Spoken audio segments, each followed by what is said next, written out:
Now, Muntinlupa City places 5 streets inside a private village under strict lockdown because of rising cases. We now go above and beyond the headlines with Dr. Juancho Bunyi. He is the Muntinlupa City Health Officer. Good evening, Dr. Bunyi, and welcome to Newsnight.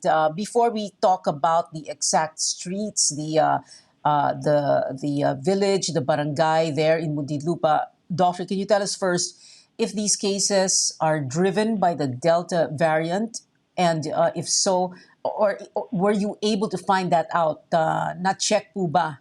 Meron po bang samples dyan, na galing po dyan na pinadala po sa Philippine Genome Center? Well, actually, dito sa cases, we had placed under an extreme localized community quarantine. We have not had submitted the test for genome testing. But and so far as we are concerned, we are not relating these cases to Delta variant. Yes. I see. Okay, but what would convince you, or ano po ba yung protocol para malaman po natin kung ano po yung mga cases ang isasubmit for genome sequencing para po malaman kung Delta po ang variant na yon? Well, actually, it's not who are deciding. It's the Philippine Genome Center, which is the National Institute for Health, UT. So they're the one checking or collecting specimens in areas where they deem there is a transmission of Delta variant. It is the National Genome Center. It's the NIH. Okay, sige. So we wouldn't know that right now. Dr. Bunyi, can you tell us specifics po on this quarantine, extreme localized community quarantine for these 5 streets in Katarungan Village in Barangay Poblacion? Actually, we had placed this area to extreme localized community quarantine for reasons of high cases, clustering of cases, and the attack rate is high. Likewise, the population at risk. These are the considerations we had. The very reasons why we had placed this under community quarantine. So there's a high transmission, attack rate, and the case doubling time is narrowed, less than 4 days. So that's why we had placed this area into Okay. Pero Dr. Bunyi, yung mga nag-positive na kaso na galing po sa 5 streets na ito, yung Angelo, Horileno, Endencia, Paredes, and Barreras Street in Katarungan Village in Barangay Poblacion, wala na po sila doon, naka-isolate po sila, nasa isang quarantine facility. Or, I'm sorry, isolation facility. No, we had placed the community under strict community lockdown, meaning they are not allowed to go out for 14 days. So they are already in quarantine. So beginning today, and we will end up to 14 days. So they cannot go out, except, of course, for emergency cases. So we have placed the... yeah. Doctor, what I mean is yung mga positive cases, yung mga nag-positive, nandyan po sa mga bahay na yon.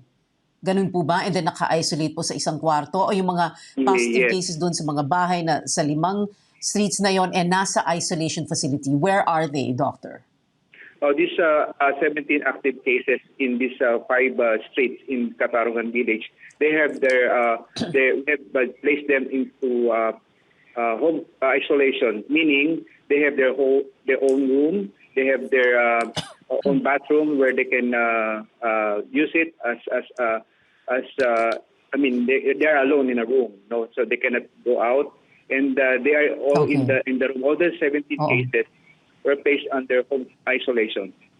They are not in the isolation facility.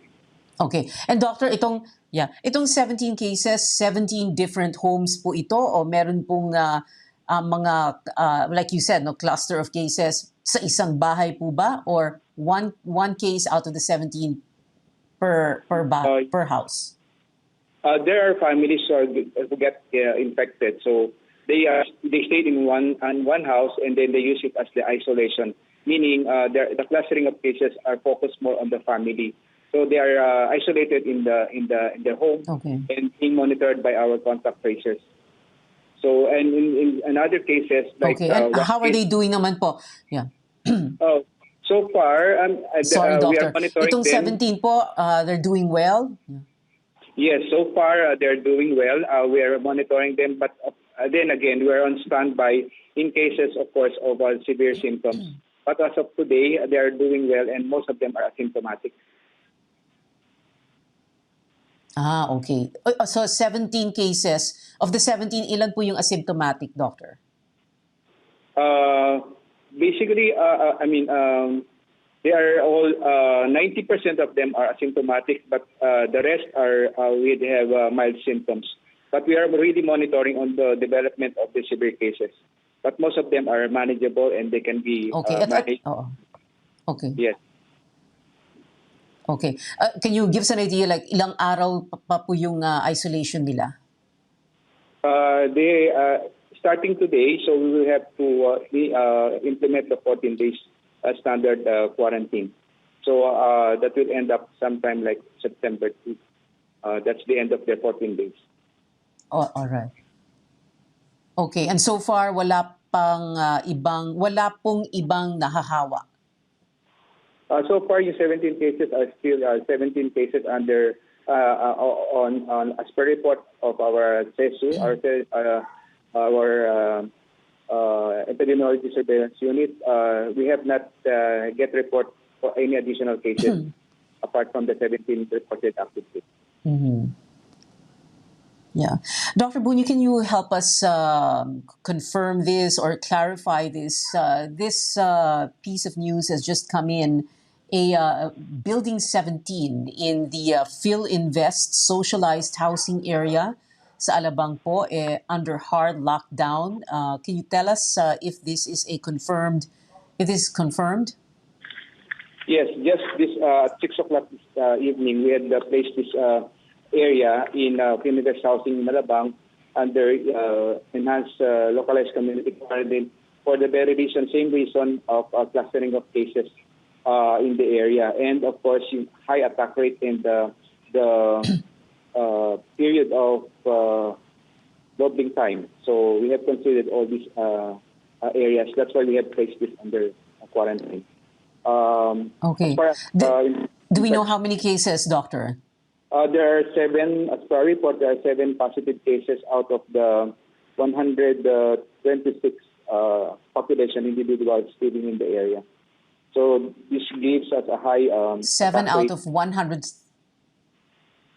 7 out of the 136 population. No, this is yung 7 po because PhilInvest socialized housing. Ano po ito, mga bahay po ito or condominium units? This is a condominium type housing, no? Like 10th floor. So it's a building. There are 18 buildings in that area. Mm-hmm. So the building 17, we had found a high clustering of cases, and that's why we had placed it under quarantine. That's 115 population. And all those positive cases are in how many of the units of Building 17, Doctor? They are distributed in the building. Actually, we have like 2 in a one household, but the rest are scattered in the building. Okay, but they are able to isolate themselves in yung isang case nasa isang kwarto. It is yun po yung setup nila. Yes, we have like we have assigned and we inspected the area and to make sure that they are staying in a room and being monitored by our contact tracers from now until the end of the quarantine period. Okay, and my final question, Doctor, is you said Building 17 po ito of 18 buildings. There are no other reported cases in any of the other 17 buildings, meaning buildings 1 to 16 and Building 18. Wala po. There are a few reported but isolated, no, but still they are being monitored for any eventuality, for any clustering or doubling of cases. But not that it can be handled, no, like 1 or 2 in a building, but still we are monitoring. I see. So there are several cases in how many other buildings, Doctor? Yes, there are a few, like one or two in a building, but they are still being monitored by our contact tracers for any clustering. And eventually, if there Ah, will okay. be So, a case, then we okay. will again impose the lockdown. All right. So you're just confirming building 17, a certain number of cases, and one or two other cases in another building within that Philinvest socialized housing area. And also, of course, Doctor, earlier you were confirming itong mga kaso dito sa 5 streets in Katarungan Village in Barangay Poblacion. Dr.